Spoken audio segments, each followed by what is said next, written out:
few weeks ago, I was happily sulking by my swimming pool. What do you want? I just came by to see if there's something I can help you with. I'm retired. My psychotic best friend shows up out of nowhere. Nobody tells me what I want! To torture me over mistakes I made over a decade ago. So you're back in the game? I guess. Yes! Woo! Welcome back, man! Grand Theft Auto 5. Or, as other developers are referring to it, God damn it. Yeah, this is I'm trying to think, like, I keep trying to figure out whether this is actually going to be hands down the biggest release as far as sales go the entire year. Like, yeah, I'm going to go with yes on yeah. that. Might not be game of the year, but sales-wise, that's going to be tough to top. I was actually talking with somebody the other day about that. They were like, this is a guaranteed game of the year for you. And I'm like, I like Pirates a lot, man. Yeah. But anyway, let's Pirates and Batman are both coming this year. Yeah, but let's talk about Grand Theft Auto 5 here on Yes. Rage Select. Yes. This is, well, this is the incorrectly named Grand Theft Auto 5 because this is actually what, like the 8th or 9th or something like that. If you count all Liberty City stories and stuff like that.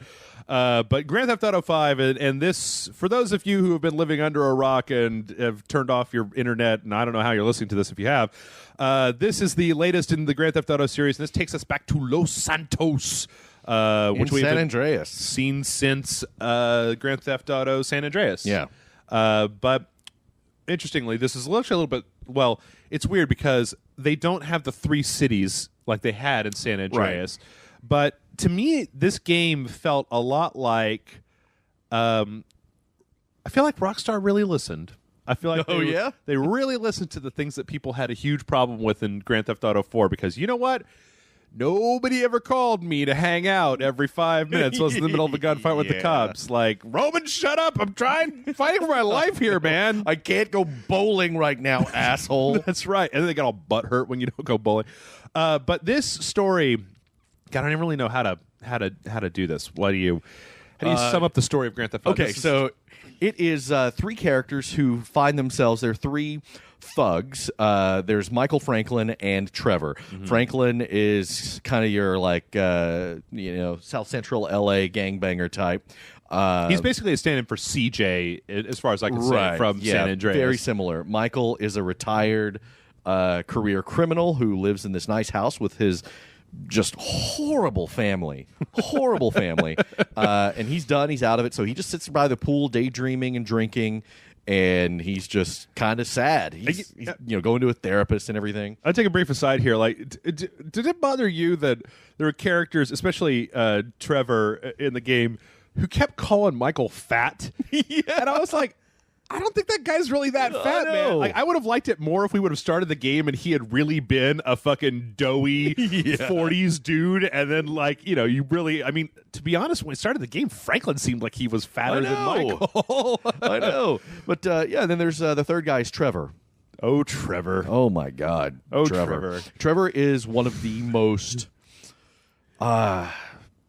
what's the word? I don't know that I want to say interesting. Fascinating. Yes. That's a good one.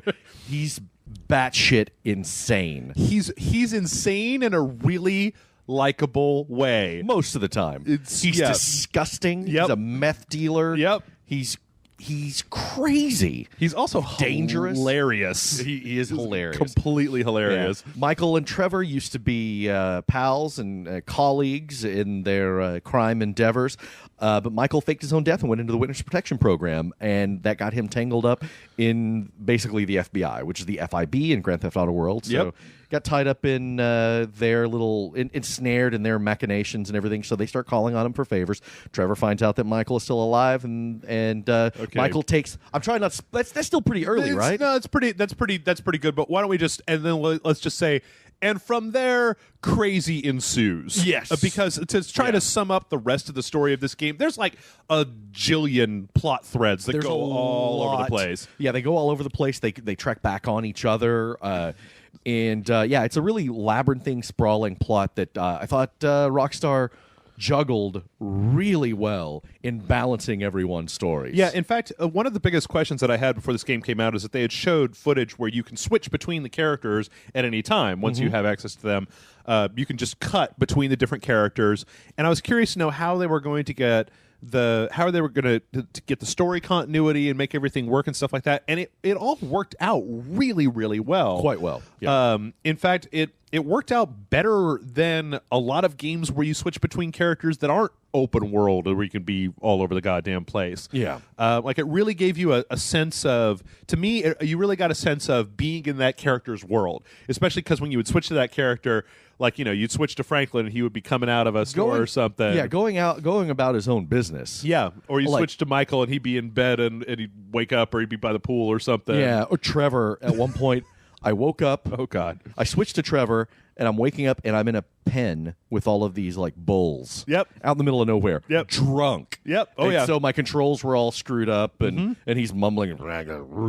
Did you wake up with Trevor in his underwear? One time I woke don't up know and that I did. He was lying face down with his arms and legs hanging. He was lying on like the railing of a bridge with his arms and legs hanging down on both sides in his underwear, like in one of the overpasses on. I mean, like, I could never tell when I'm going to switch over to that guy what the fuck he's going to be doing. Yeah, I would play an entire game just based on Trevor. Yeah. Grand Theft Auto 6, the Trevor Tales. You know, I'm cool with that. But one of the coolest things about that mechanic was that I felt like, you know, in like some of the previous Grand Theft Autos, especially in a world this big, like a lot of times if you were playing as, because you have the downtown Los Angeles, Los Santos, and then you have this gigantic desert mountain, It's sprawling. little dusty towns and stuff around there. And what I loved about it is you'd be playing one of Trevor's missions and you usually spawn pretty close to where their missions are. And you go and do that. Then when you were done with it, you're like, well, I need to go get back into downtown. And so you just switch over to Michael or Franklin. And Yeah. one of them's going to be somewhere near there. Which And was a you really never- good way to keep you from having to fucking drive all the way across the Right. map to get to wherever the next mission was. And you rarely found yourself trying to figure out what needed to come next. So there was always something to do. It's like, well, Trevor doesn't have anything to do, so I'm going to switch over to Franklin. Right. Oh, he's got plenty to do. Or you get a phone call and suddenly the story is moving again. Yep. you know? Or and to be honest, that aspect of this game is one of the reasons why I played it in like 10-hour increments, because you're just like, Yeah. oh, you know, okay, well, I finished this up. You know what? I'm just going to do that one last mission over for Franklin real fast and then see what happens. And, you know, you do that and then it's like, oh, shit, that opened up the next story thing for all three of these guys. And I want to see that part of it. And like, for games, for the mental problem of just one more X. Yep. This game is bad. There's more to do in this game than I have ever seen. Yes. Including Skyrim. Yes. Well, no. No? You don't think? I think that if you do everything in Skyrim, I mean, I finished this game and I was about 45 hours, something like Okay. that. And I was about Yeah. 85%. Now, if you want to go back, we'll come back to this, but if you want to go back, you want to gold medal all of the missions, you can do that stuff. But I felt like Skyrim had more just junk, like weird stuff just all around the world. And this Yeah. has a lot of stuff to look at and a lot of stuff to kind of make your own game with. But as far as core mission stuff, like if you just plow through the main story mission, I mean, the game's still going to be 20 hours Yeah. long, even if you just ignore all of the side stuff. But And my God, there is a lot of side stuff. Yeah. You know, stuff with story, stuff with multiple parts. Yep. Little sports that you can play. Of course, you know, Mm-hmm. many of you know that. You can go play golf, tennis, skydiving, or whatever. And then if you just want to explore, you could be doing that for the rest of your damn life. there is a lot of stuff to find, and that's one of the things that sets this like head and shoulders apart from a lot of other games, is that Rockstar has really done quite a bit at, like, you know, it's funny how our standards change, is that this is like an open world game, but the density of things and detail inside of that world is like a single player game. A lot of single player games that we've seen. So like when you go into people's houses, there are pictures to look at and just stuff laying around and everything. yeah. Nothing feels like it was just slapped together. Everything feels like they really did a number on trying to put it together. Yeah. Graffiti on the sides of things. One of the books on Michael's bookshelf is Red Dead by Jay Marston. Oh, really? Yes. I didn't even notice that. Yep. I mean, there's, you know, I saw a video online of somebody who found a Red Dead mural underneath one of the underpasses. What? Yeah. of just it's a cowboy on a horse, you know, and like there's stuff to find that is enough that is still in this dense urban center, but it's enough off the beaten path that you could totally miss it by just driving This past world it. is alive. I mean, the attention to detail that they've put into everything is remarkable. I mean, just the. You know, other games do this, and I don't know. I can't really put my finger on what it is. This game that it seems so much different. But like when you just walk down the street and you've got people talking on their cell phones, and there's cars going by, and there's stuff happening, and then a police chase goes by. Yeah. It really feels like the world is more alive than most games that I've seen out there, and it doesn't even feel like you don't even really have to squint that hard at it. That it really does feel like a world of stuff is happening. Whereas in other open world games, you get weird stuff that happens from time to time, where you suspend your disbelief a little bit to make sure the world is going. Now, I think that one of the things I do, oh God, I don't want to. Okay, here we go. Listen, this game, it's not the finest game ever made. Well, okay. Here's what I will say, Jason. There is a tennis game. Yeah. In Grand Theft Auto 5. Yes. It is a perfectly functional tennis game. I wonder how many people that buy Grand Theft Auto 5 have any interest at all in playing a tennis game more than like one time. Right. There is a pretty decent golf game in here. I used to play golf video games.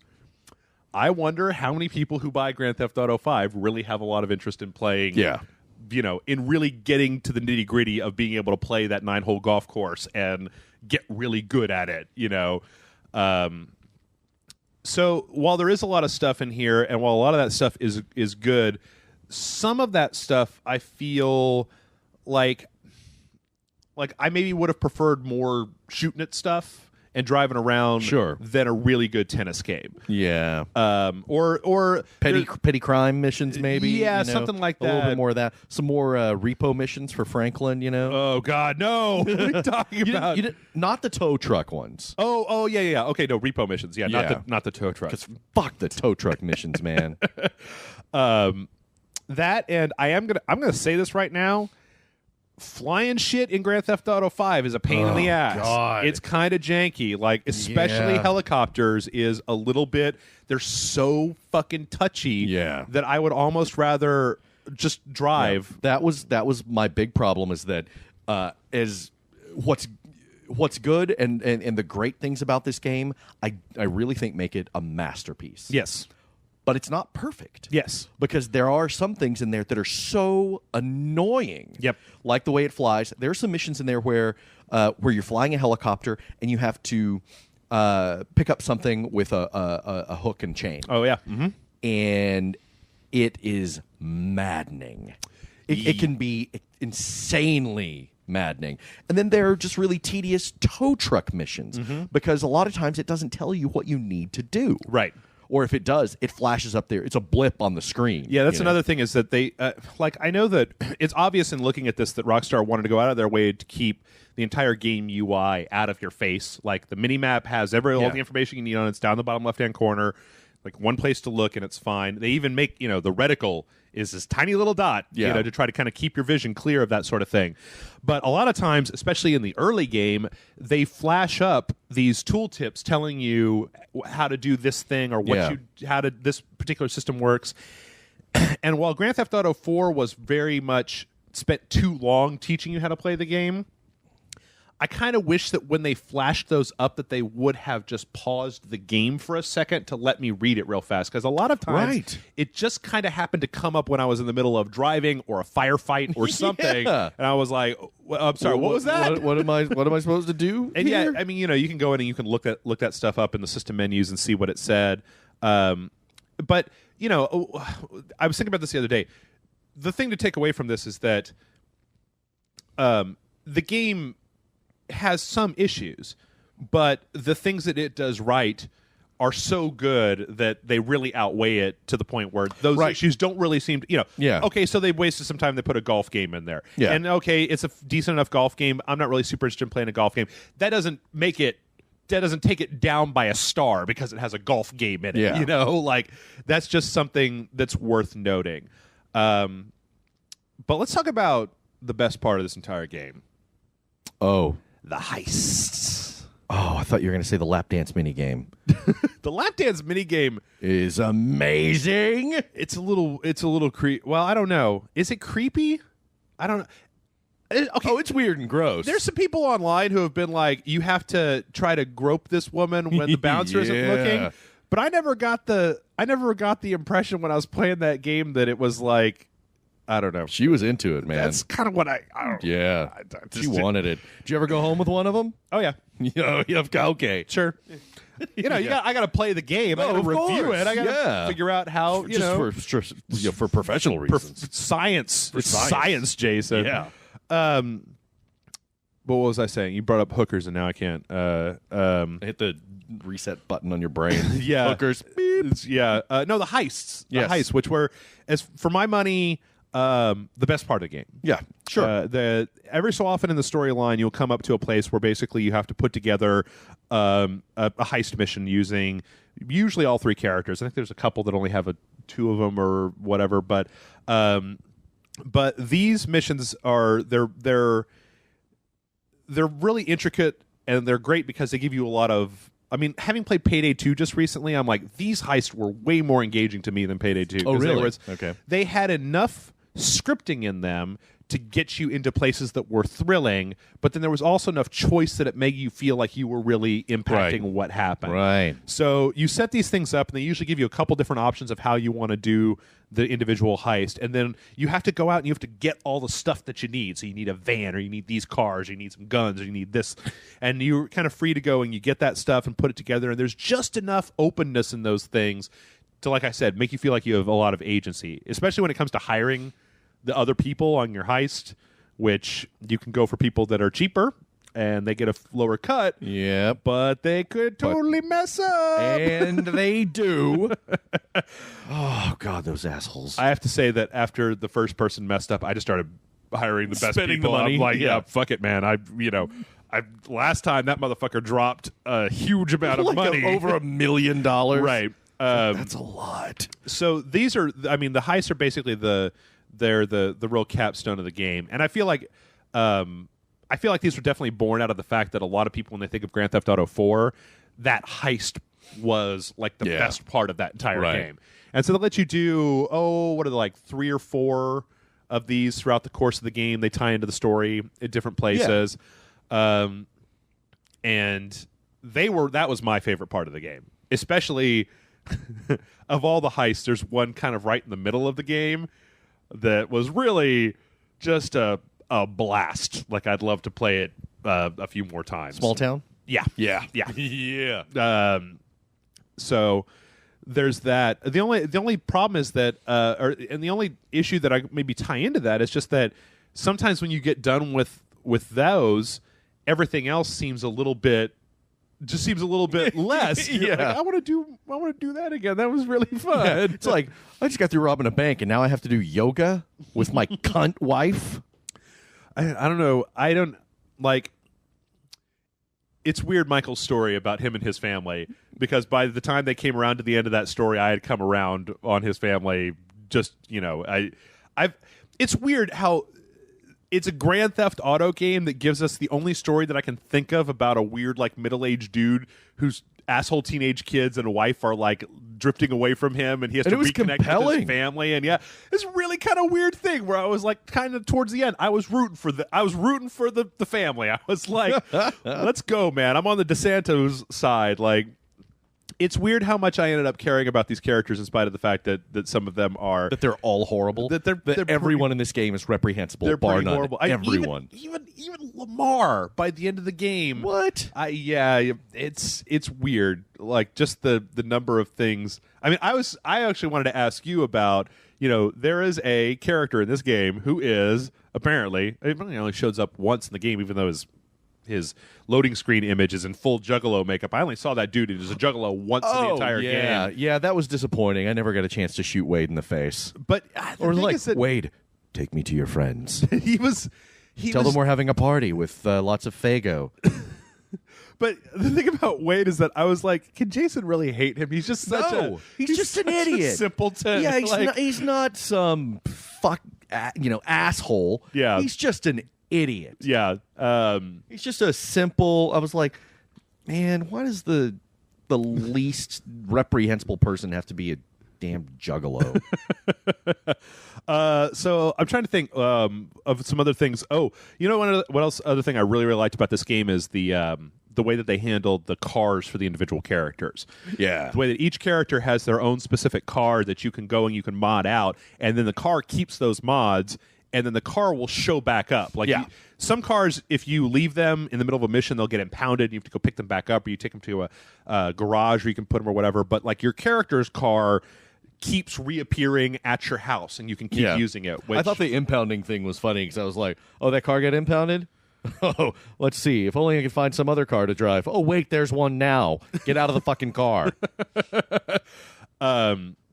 So that was I felt like that was a really, really good addition to the plot. They also brought back they don't, it seems like they were trying to add in a lot of the stuff from San Andreas back into the Grand Theft Auto series. Yeah. Characters have stats. The stats go up.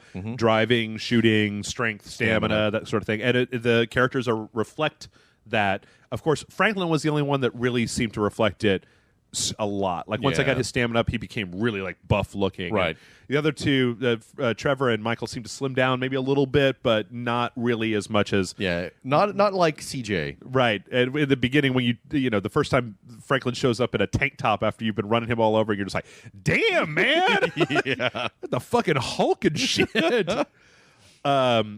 They really overhauled the weapon system where you can buy all these different weapons. You can put all these different attachments on them that Mod alter them the out. way they go. The car modification system is back. You can take them to the custom shop, and you can really, oh my god, the number of options you can put on these cars. Of course, lots of custom clothes, as you would expect. Oh yeah, you go into all these crazy stores, and did you buy the tuxedo? Yes. For fucking I brought Trevor. this disgusting brown tuxedo for Trevor. Oh my god, that was great. It was just like, of course that's what he would be wearing. They've got, I don't remember if these were in GTA 4, but Trevor has the rampage missions where you basically just run around, shoot a bunch of people. It's my favorite part. The favorite part of the entire game. Favorite part of the entire game, rampage missions. So good. I won't spoil your targets, But the last one, the last one is just glorious. Because that's the thing, is that they make fun of everyone. oh yeah, This is the Oh, most yeah. cynical, mean-spirited game. Yep. And they make fun of absolutely everyone. What radio station did you stay on most of the time? That's the thing. I kind of bounce between them. I found myself like subtly role playing the characters. So like whenever I was playing as Franklin, I would listen to the Los Santos classics that had all like the Dr. Dre and NWA and stuff like Yeah. that on it. And when I was playing as Michael, I would listen to the classic rock station. And when I was playing as Trevor, I'd listen to the either country or the punk station. Yeah. I was always country or punk. Yeah. All the time. Although I did get sick of hearing, because there were not really many songs on the country one anyway. Oh, really? It was just like, oh, it's this fucking Whiskey River again. That's another one of the things that, like, okay, and this is really just a personal preference thing, but like, there wasn't an 80s station. I There know, wasn't that like was a weird. classic rock station. Yeah. There wasn't a classical station, as near as I could tell. Yeah, and you couldn't do the like the opera from GTA 3. Yeah, that yeah. was great. They didn't have that. Yeah, and there was a lot of stations out there that were just like, fucking, I don't want to listen to Fergie, and I know. I don't know who any of these electronic acts are. Like every so often I catch an Aphex Twin song, but Yeah. outside of that, like I would say that a good, and it's kind of disappointing to me because I've liked a lot of the songs on a lot of the soundtracks, and here I ended up listening to talk radio more than anything because a lot of the songs just weren't songs that I was super familiar with, and Yeah. that's kind of what I want when I'm playing those I think games. that means we're getting old. Yeah, probably. But you figure, I would figure that Rockstar would take that into account and, give us the one, like I said, give us the 170 station. Throw us a bone, man. That's right. God, so all right, I'm trying to think of some other stuff out here. I think we've covered. We covered it. We've covered it, man. I don't know that we can cover everything. Yeah. but I think we've done a good cross section. Over the course of 4 days, I played about, what did I say, about 45, 50 hours in Yeah. this game. And I can't wait for GTA Online. Yeah, Which comes October out 1st. October 1st, and we're going to be doing some stuff here on Rage Select Hell with yeah. that. The only thing that I really hope that they're going to add some more kind of Radiant Quest heist stuff into GTA Online. That would be amazing. So that yeah. you can hook up with your friends and go do more heists. I know that they've already said they're probably going to put in property where you can invite people into your house and do stuff like that. You can get a car and you can mod it out and that sort of thing. But yeah, I mean, we could probably talk for another hour about shit in this game. Right. But at the end of the day, I'm just going to give it 5 stars. I had so much fun with this game. Yeah. Oh shit. Oh man. Are you the cynical old man now? No, man. I have been thinking about this since I started playing it, of course. Yeah. And I've been just really, really going back and forth. But I gotta give it 5 stars. I mean, for $60, it's a hell of an experience. It's a hell of a game. I mean, I've got some problems with it, and the problems with it are annoying as hell. Yeah. But everything else, the stuff that's not annoying, it's only a little bit of stuff. The stuff that's not annoying is, like I said earlier, a masterpiece. It's just so fucking immersive. Yeah. It's just so goddamn immersive that it feels like you're walking around in this city doing stuff. And that's one of the things that makes it probably better than a lot of games that I played, is it's just so much like you're just living in this town. Yep. So I'm waiting for the next one, though. Okay.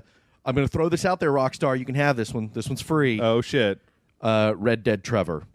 Red Dead Trevor? Yeah. So Trevor Phillips in Red Dead Redemption? Yes. Red Dead Redemption 2 with Trevor Marsden. Trevor Marsden. Trevor Marsden! We're all professionals. We all know the score. This is legit business. 401ks, tax returns, and all. We're going to move quick, and we're going to keep cool. My job, my score, get your own! You are alone, you pathetic psychopath!